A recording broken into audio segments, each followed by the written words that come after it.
Let's rewind the clock a bit to Christmas of 1998. Parasite Eve dominates the holiday spirits with its mitochondria-infused operas. Metal Gear Solid plunged PlayStation fans into a plot to save the world from nuclear annihilation, and a lot of people went off on a quest to save the Princess of Hyrule in Ocarina of Time.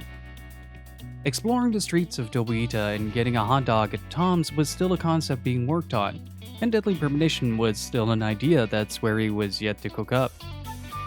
During this year, Human Entertainment would release what many consider to be the first true open-world game.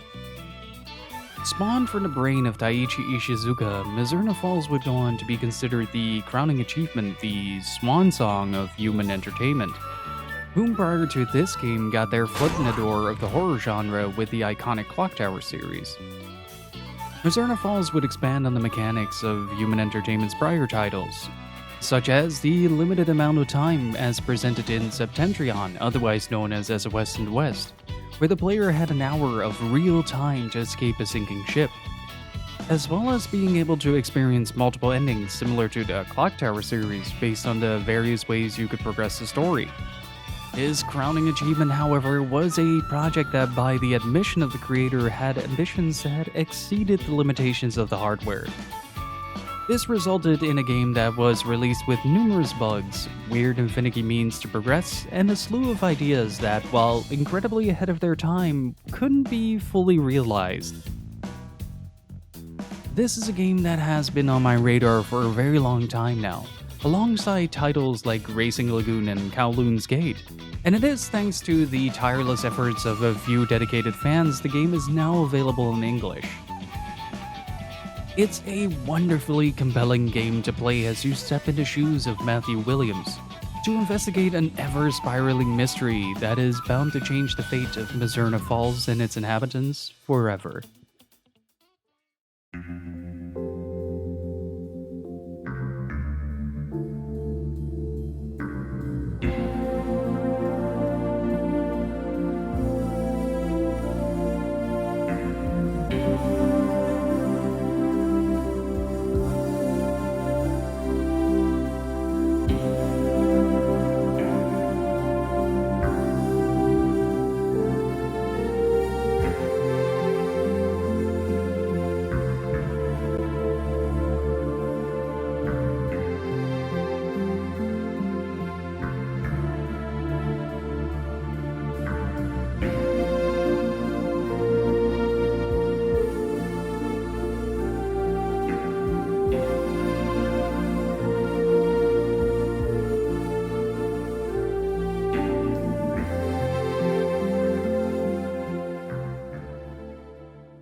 Peace.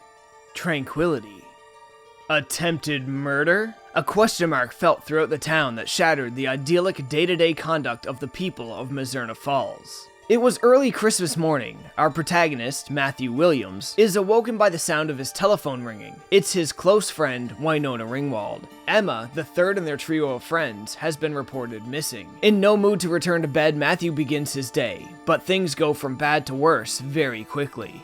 Inside his Uncle Naz's quaint little shop, Sheriff Morgan of the Mizzurna Falls Police Department is awaiting him for questioning. A young girl was picked up at the edge of the barrows. A young girl named Kathy Flannery, another of Matthew's classmates. Though they largely suspect she's a victim of a bear attack, some folks can't help but consider other, darker possibilities. At the present moment, Kathy lies comatose in critical condition at Grover Hospital. That is, until a visit from her adoptive father, the local priest, Father Barton.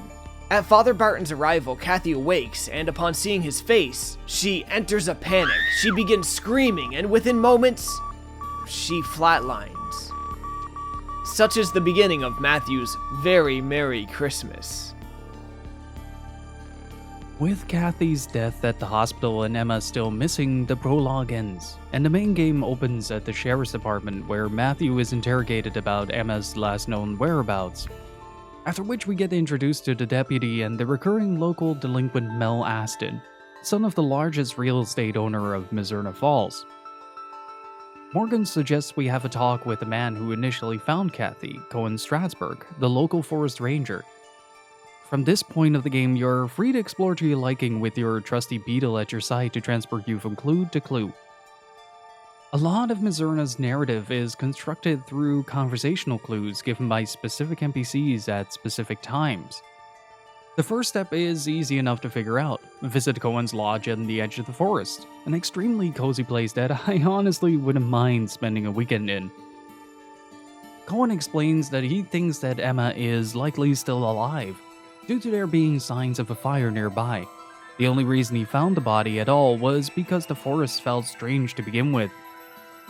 He also warns us that the forest is a dangerous place to go alone, since my favorite NPC of Mizzurna Falls, a cranky bear, is still on the loose.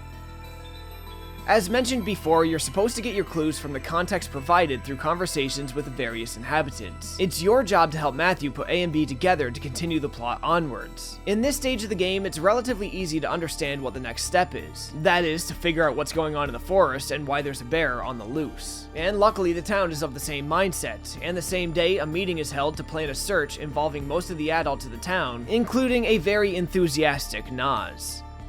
Together with Morgan, Nas, and Cohen, Matthew sets out into the forest early the next morning. In the woods, they find various tracks and a marking on an old tree nearby. After splitting off from the rest of the group, Matthew and Cohen follow the tracks to a clearing. And in what is probably the goofiest bit of macabre that the game has to offer, a deer head is thrown into the clearing to distract the pair as a big bear sneaks up on them. I think we're about to see something big! Kuma wins. After a pursuit that leads into the cabin, Matthew barely manages to gun down the bear in an early duel of QuickTime events that sees the player input a sequence of prompts given to shoot the bear down, prying a necklace from the claws of the now dead bear that seemingly belonged to Kathy. So with a new lead in tow and a new clue to follow up on, Matthew is determined to unravel the thread on the sweater that is this grisly ordeal. So to intersect a little here, I originally thought the bear was a grizzly, but since those have been locally extinct in the state of Colorado since roughly 1951, it's more likely to be an American black bear, which is less likely to attack unprovoked. So maybe Emma and Kathy accidentally stumbled across a den, causing the bear to attack. It's not exactly relevant to this video, but I did find this an interesting bit of trivia. With Cohen now in the hospital, we are left to our own devices to figure out what the necklace means. But first we have to attend Kathy's funeral with Winona, where we get properly introduced to Father Barton, who seems suspiciously okay with the death of Kathy. In true Mizzurna Falls fashion, the player is left to their own devices again to contextualize the clues found so far to progress the story, barring a few nonsensical progression bits that kickstart the secondary plots of rampant drug production, usage, and selling within the town. It's a strange case of the game leaving you incredibly sidetracked due to Emma's involvement with the gang that runs the distribution of the drug Epoch within Mizzurna, which often takes the spotlight away from the mystery at hand. And it's a whole plot that somewhat mirrors the drug trafficking subplot found in Twin Peaks, a show we'll talk about again shortly. Navigating the story itself becomes a bit of being in the right place at the right time, with a lot of key events happening at places and times without prior context. For instance, a robbery at Haynes' Diner kickstarts Mel's involvement in the story, where he and the only waiter in town, Lorraine, plan the heist to pay off one of the key members of the Epoch gang. That is, it gets kickstarted if Matthew is there to witness it.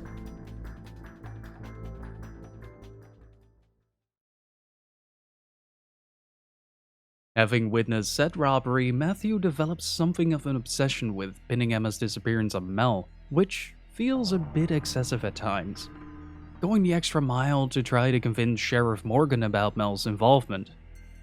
Pursuing this train of thought, Matthew begins looking for connections between Emma and Mel by breaking into Mel's room to search his estate.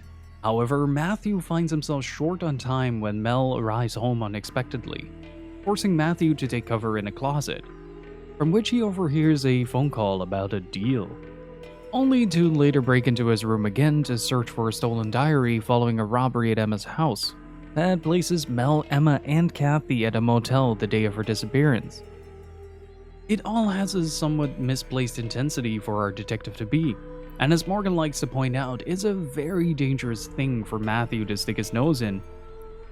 Ultimately, Mel is put behind bars and Matthew does manage to slowly unravel the Doug network. The Doug network. Ultimately, Mel is put behind bars and Matthew does manage to slowly unravel the entire drug network with the help of Venona. I like how this whole ordeal is rarely played as more than a means to an end. It just so happens that the Epoch distribution was in the way of the investigative juggernaut named Matthew Williams. Even when the lab where Epoch is manufactured gets set ablaze during the final confrontation, does Emma remain at the forefront of his concerns.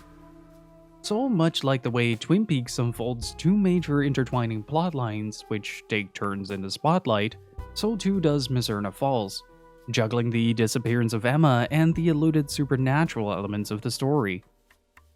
On the night of Emma's disappearance, both her and Kathy were in the forest to perform something called the Death Journey Ritual.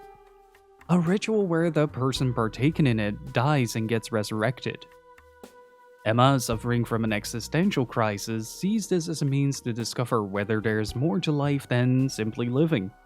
The ritual is then interrupted by James, the psychiatrist, who used the girls as an experiment to see if the Death Journey ritual actually worked, so he could partake in it to gain eternal life. The two girls got spooked and ran deeper into the forest when they got attacked by the bear. Emma managed to escape and Kathy unfortunately got gravely injured. While limping home, Emma got picked up by Wolf, who runs the Epoch distribution network, who subsequently takes her prisoner and makes her dependent enough on the drug that she'd agreed to help recruit more people into the network in exchange for a regular hit. Something that was done to Emma by Isabella, the singer at the bar, our resident Blue Velvet substory who suffered a similar fate. In the climax of the game, Matthew has figured out that Wolf is the one holding Emma, and goes to the lab to confront the mischievous barkeep and free her from his devious clutches, which results in the rescue of Emma, a gunfight on the roof that kills Wolf, and the burning down of most of the lab, killing multiple birds with one stone. In the commotion, Emma gets kidnapped again, this time by James, who intends to use her as a sacrifice in the previously mentioned Death Journey ritual. Matthew figures out that James never took Emma to the hospital and heads to Barrow's Forest to find Emma once again, after which he nearly gets killed by a drugged up James. The unhinged psychiatrist eventually succumbs to an overdose of the drug, and in that moment Matthew manages to shoot and kill him, thus freeing the town of Mizzurna Falls from its underworld, and the kidnapping that threw it into turmoil. I am still a bit divided as to what ending I enjoy more. In a strange way, the good ending is narratively the most satisfying, but there is a certain level of catharsis to be gained from experiencing the other endings. The first time through will likely end extremely abruptly for you, and this was a huge motivator for me to delve into my pile of notes, scratching my head, wondering what it was that I missed. On the other end, the second bad ending is just as abrupt. Most of the events in the finale still play out the same, however, because Matthew has not figured out the connection between James and his fascination with the ritual, the game simply ends with Matthew getting shot and killed underneath the tree. It's a bleak way to end a game for sure, but it played a lot into the forewarnings that a lot of characters have been giving Matthew throughout the game. It felt grimly satisfying to have the game give you an abrupt "we warned you, didn't we?"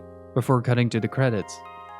So while I found the true ending to be narratively satisfying, I personally resonated more with the second bad ending, as it felt like a logical outcome to Matthew sticking his nose in very dangerous business. From a gameplay perspective, the whole thing running on a clock was a great experiment well ahead of its time, and makes Mizzurna Falls feel more real as a place than some places I've visited in real life. But there is one big issue with the clock system. Everything revolves around you. Mizzurna Falls has a really weird progression quirk that it does a great job of disguising up front, but you'll likely discover eventually regardless. The game gives the illusion everything is constantly moving regardless of you. But if you miss certain story progression flags, then the story simply stops moving. There's no showing up somewhere and catching an event unfolding that you weren't expecting if you missed a different, sometimes non-directly related story event earlier. the story just stops. The characters involved in the mystery no longer follow the plot. You need to discover the events in a linear fashion or they disappear. And Mizzurna Falls takes this very seriously. You can miss flags as early as the first hour of in-game time that will completely dissolve the story and leave you bumbling around for the next 14 or so hours, directionless and confused until the clock ticks its last talk. Bumbling around directionless and confused, however, isn't really a bad part of the Mizzurna Falls experience. Anytime you find free time in the game and you don't need to be anywhere for a few hours, or if the plot has completely dissolved due to missed progression flags, it's one of the greatest joys of the Mizzurna Falls experience to just explore. Having grown up in a small town built almost entirely on 2 streets, Mizzurna Falls brought back those warm feelings of being intimately familiar with your surroundings, the people, the streets, the buildings. It's an odd sort of comfort walking the streets of a small town. A town where nothing ever really happens. Where everybody knows each other, where you can visit the girl next door and try to spark a relationship. Fight hobos in a junkyard, maybe guzzle some glizzies at your local glizzy supplier, or take a chill trip over the lake in your rented rowboat. If you lose track of the plot, Mizzurna Falls doubles incredibly as a small town simulator. At least until the time runs up. And when the clock tells you your time is up, the game just kind of ends.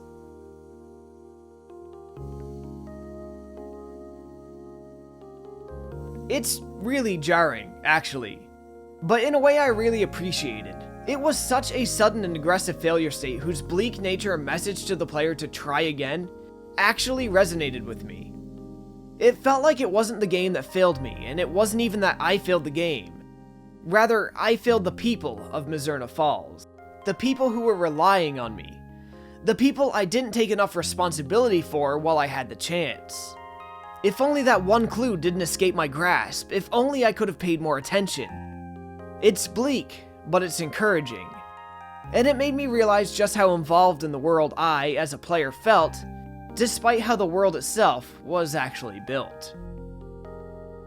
On a side note, as a little safety precaution for the maintaining of sanity in this game, you'll need to know 3 things in advance that might grind your playthrough to a screeching halt. First of which is a ring you have to grab from the sink in Emma's house. It's in the bathroom across the hall from her room. You need this to convince the boat rental dude to actually rent you a boat near the final day. Secondly, the lighter. This is a major one that never gets disclosed and never gets mentioned. During a portion of the game, you have to make your way into Isabella's room through a vent. If you don't get the lighter from Naz's shop before this, you can't finish the true ending route, or any route other than the one that just ends the game. You'll have to get it from the counter in his shop while he isn't there, usually around lunch hours. Somehow he's okay with Matthew getting an entire carton of cigarettes, but a lighter is very much a no-go. And thirdly, before you get to the point where you confront Mel at the Lakeside Motel, be sure to save. You only get 1 shot at this chase sequence, and it's incredibly easy to get stuck in the environment on the first turn. There are no second chances here, and if you miss it, you miss out on the rest of the game.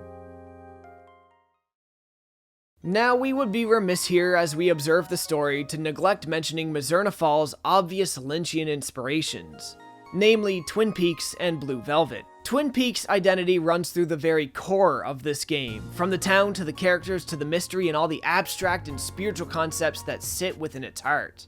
Taichi Ishizuka himself stated in an interview with John Sapaniak in his publication The Untold History of Japanese Game Developers Volume 2 that he, quote, got some ideas from Twin Peaks and Blue Velvet, which are both his favorites by director David Lynch. We'll start identifying these inspirations by looking at our characters in Mizzurna Falls and who they might mirror from these respective works. To begin, our main character Matthew is an amalgamation of James Hurley and Agent Dale Cooper from Twin Peaks, serving both as the young, somewhat innocent high schooler dealing with the loss of his friend, as well as the central investigator in the disappearance of his other friend, Emma Rowland. However, Matthew also shares some similarities to the character of Jeffrey Beaumont in the movie Blue Velvet, though these are more circumstantial, finding himself in similar situations to Jeffrey rather than sharing specific character traits.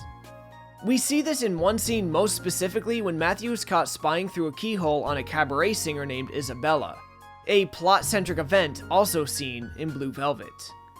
Isabella, unsurprisingly, is also pulled from Blue Velvet, mirroring the character Dorothy Valens, who, probably not by coincidence, is played by an actress named Isabella Rossellini. It bears mentioning, however, that the themes of Mizzurna Falls and the themes of Blue Velvet do not cross paths. These two works of fiction are not at all trying to say or portray the same ideas. It's merely that the events and characters look similar, familiar building blocks creating different structures. But getting back to Twin Peaks, one of the central characters to that show, though she is rarely seen, would be Laura Palmer. When it comes to Mizzurna Falls, it is not a dead girl filling her role. It is a missing one by way of Emma Rowland, the girl who the entire mystery revolves around and whose life depends on us as the player. Filling the role of Donna, James's love interest from Twin Peaks, we have Winona Ringwald, named after two famous American actresses Winona Ryder and Molly Ringwald. Filling in for Bobby Briggs and everybody's favorite sack of crap, Leo Johnson, we have Mel Aston. The eccentric Dr. Jacoby from Twin Peaks is spiritually represented through Mizzurna's resident psychiatrist, James Loloma, though James also has a character arc that encompasses some of the more sinister aspects of Wyndham Earl, Twin Peaks' main nemesis from its second season. Allusions can be drawn further among characters, plot events, ideas, and even the town design and setting, though much of that should speak for itself already for anybody familiar with David Lynch and his works. So it's probably best at this point to not revel in the minutiae of comparisons, as fun as it can be. So with that, I say we move on to the actual task at hand and get back to talking about Mizzurna Falls properly. Mizzurna Falls, for all intents and purposes, serves more as a tour of Twin Peaks than a fully converted narrative with enough of its own identity to separate itself from the medium it was originally inspired by. Coming home from a 3-month road trip, Mizzurna Falls director/writer Taichi Ishizuka wanted to embark on an ambitious project to say the least. What Human Entertainment essentially created was one of the first, if not the first, open-world adventure games to have hit consoles, predating the release of Shenmue by at least a year. An open-ended narrative in which you have to gather clues against an ever-ticking clock to find the answers behind the mystery of Mizzurna Falls. A definite challenge to manifest an idea of this scale for a relatively small team of roughly 10 to 20 people, most of which were contracted to assist on the game rather than part of the in-house development team. As a result, the game would ship with numerous problems, game-breaking bugs, and glitches, which range from events simply not triggering to playing Initial D in the void that is Mizzurna Dimension. Ishizuka decided against a 2D game in favor of 3D environments, to allow players a more immersive experience, by enabling them to drive around in a rickety Volkswagen, your main mode of transportation outside of the old Shoelace Express, immersing players deeper into the sights that the town has to offer. Players can explore the sleepy mountain town of Mizzurna Falls at their own leisure, visiting the library, grabbing a burger of the day at Haynes Diner, checking out the Barrows Forest, and paying a visit to the titular Mizzurna Falls, or maybe partake in a relaxing boat ride to a small cabin on an island in the local lake. It is mind-boggling how smooth the experience of simply driving around feels in comparison to the scale of the town. Especially when you realize that, similar to Shenmue, all the NPCs are constantly loaded in, and on a real-time schedule, with day and night cycles in 1998. It's likely that they managed this by applying similar tricks to the game as Silent Hill did, masking the actually loaded environment with fog to have the render distance be as close to the player as possible, except without the fog. And without the fog to obscure the draw distance, you will sometimes see an NPC simply float in the sky, eagerly awaiting for Matthew to get close enough to continue their way, after which they jump back and resume their day-to-day.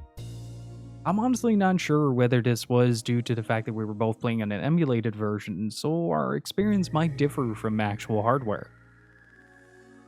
There's also some trickery going on with environmental details, where a lot of the trees and backgrounds are simply flat images. As a result, collision detection is various levels of funky, and you're likely to more than once park your car into another vehicle. It's no problem though, the NPCs do it as well. They developed a quick workaround for this. Rather than solving the collision problems, you can call a transport service to tow your car out, which resets the car to a position that is predetermined. Some aspects of Mizzurna Falls are a technical marvel to behold, especially taking into consideration that this game ran on a system whose hardware capabilities it drastically exceeded. One of the biggest technical marvels that this game offers is that when you're in any interior space, NPCs will simply continue their day-to-day. In certain indoor environments, the rest of the town is still loaded in, albeit without detail. So when you're shopping at Naz's, you can look outside through the windows, see someone walk by, and go outside to actually bump into that person at the point where they're supposed to be. At times, this exact thing helped me find the people I was looking for to progress the plot, or showed me areas to explore I had no intent on checking out otherwise. It's likely due to these incredible feats of programming that the game also suffers quite a bit when loading in other aspects. Aspects such as the story events. It's very easy to glitch out a character that you're supposed to talk to at a specific time if you accidentally bump them off their course. Due to the way the game is structured, progression adheres to tightly knit together sequences of events. This means that you have to exhaust a specific bit of dialogue to get the next event to occur. As an example, talking to the sheriff of the town once won't cause the bit of text to appear that you need for a non-contextual bit of information that might lead you to a vital clue that progresses the game. You have to exhaust every bit of dialogue meticulously and thoroughly in order to ensure that you don't stumble the plot 2 hours of playtime later. And that can cause Mizzurna Falls to sometimes feel like a convoluted mess of a game. Mizzurna Falls is structured in a similar fashion to an old point-and-click adventure game, complete with non-win scenarios, but also mixed with quick-time events to fend off bears and some of the clunkiest Tekken I've ever played in my life.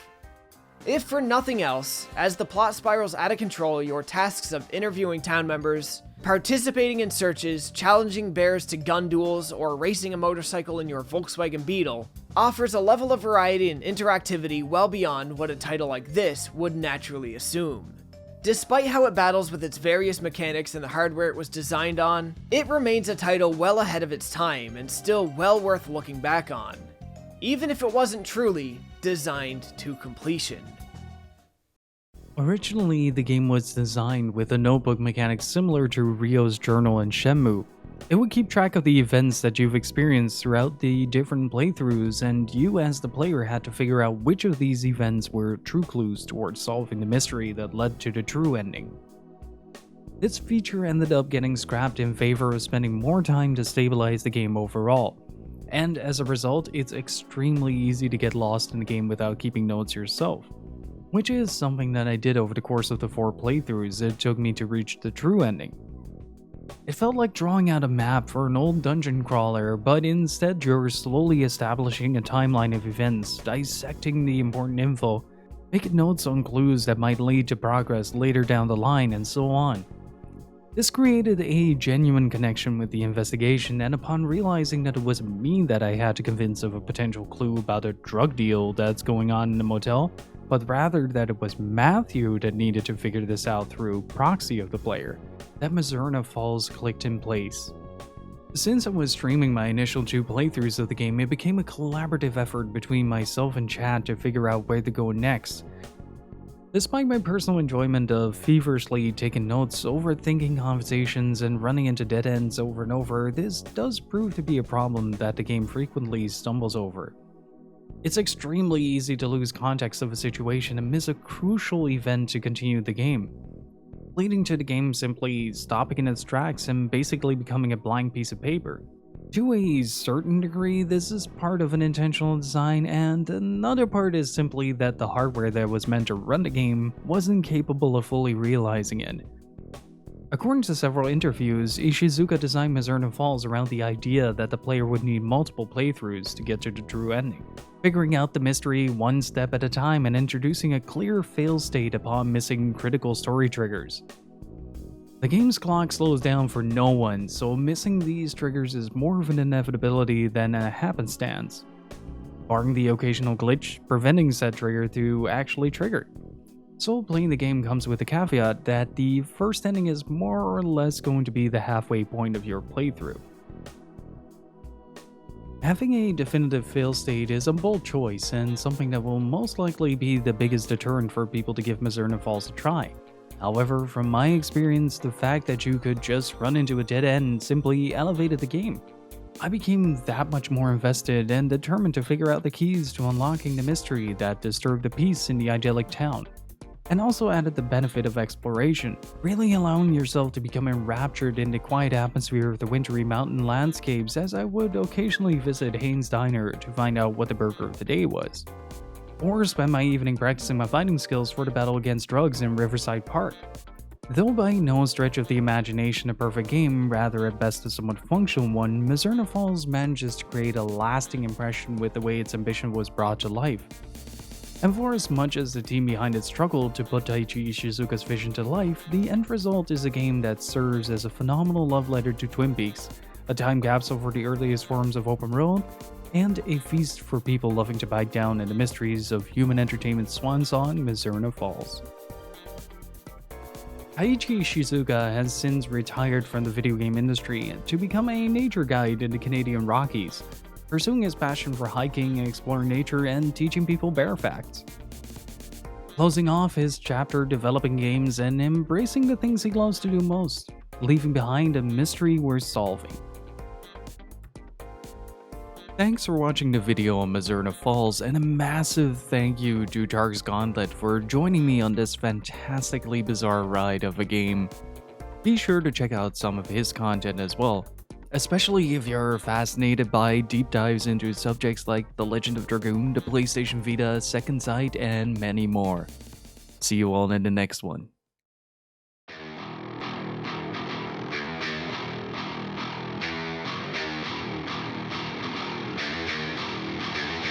Fight!